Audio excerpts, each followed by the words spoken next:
Hey guys, welcome to another video. So in this lesson, I'm going to be showing you how you can redesign a country's flag or a state or city's flag in Figma using really basic shapes. So what I want to show you here is just some of the thought process that I went through. I chose to redesign Japan's flag.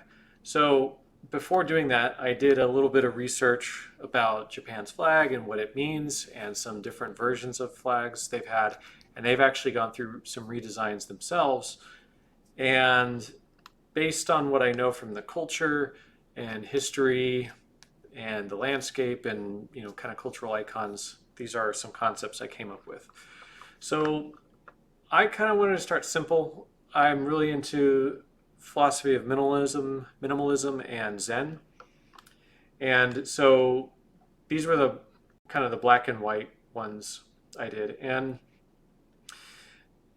Zen is kind of hard to explain. In fact, part of the philosophy of Zen is that it's like beyond language, but there's some aspects of it that deal with kind of just being or just the present or just existence itself. And so also Japanese art and architecture tends to have a very minimalistic feel to it. So that's kind of why I did the black and white. It also kind of reminded me of like the yin and the yang. So the sort of counterbalancing aspects of life in general. I went with this cross here. Actually, I'm not really sure why I did this at first, so I might kind of get rid of that.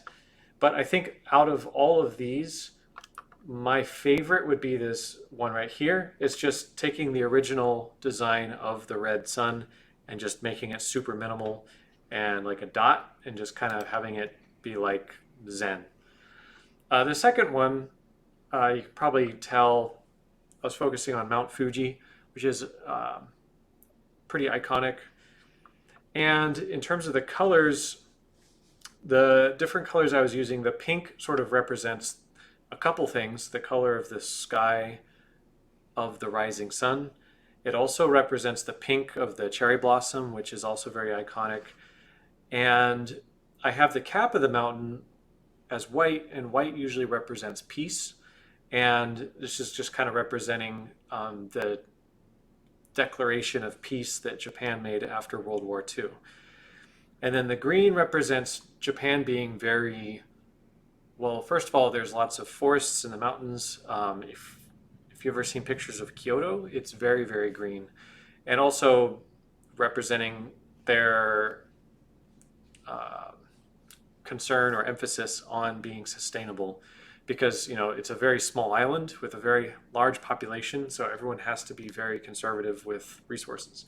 So that's what the green represents. And then the gray usually represents industry or like humanity. So Japan's very industrial, so I had like the gray at the very bottom here. So I had a few different iterations. I'm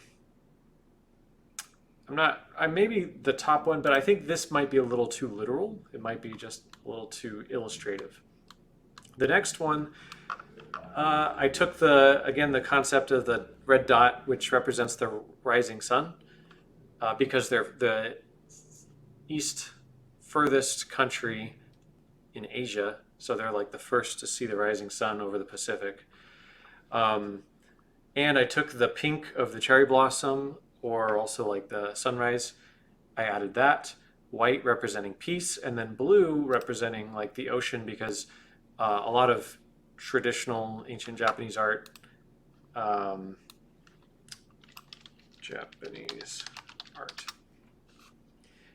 there's this iconic picture of the blue waves, and it's representing the people who sailed across the sea to inhabit Japan, from China. So that's what that blue represents. And the white could also be like the crest of the wave.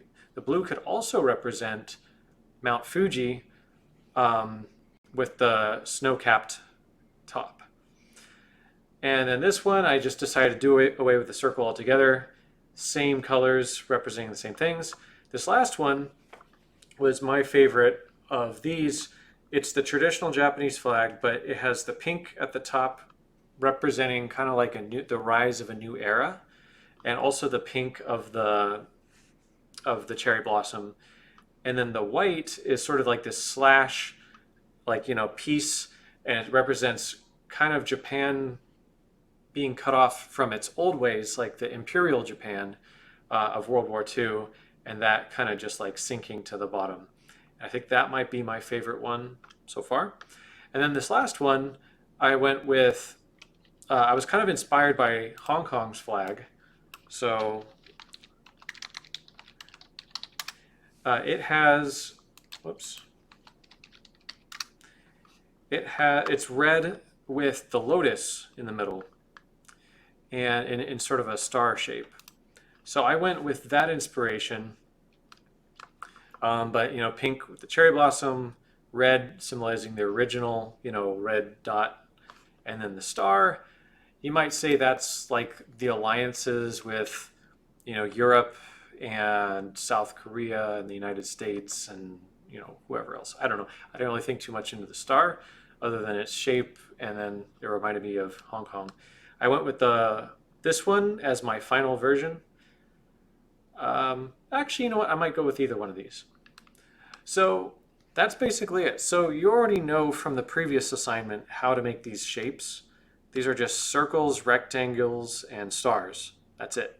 So I want you to be thinking about those same philosophies, same thought process as you're creating your flag. And I want you to do several versions before you settle on one. All right, so do research, find out what the country's known for, and then come up with, I would say, at least 6 designs. These are very, very easy to make. All right, thanks. Good luck.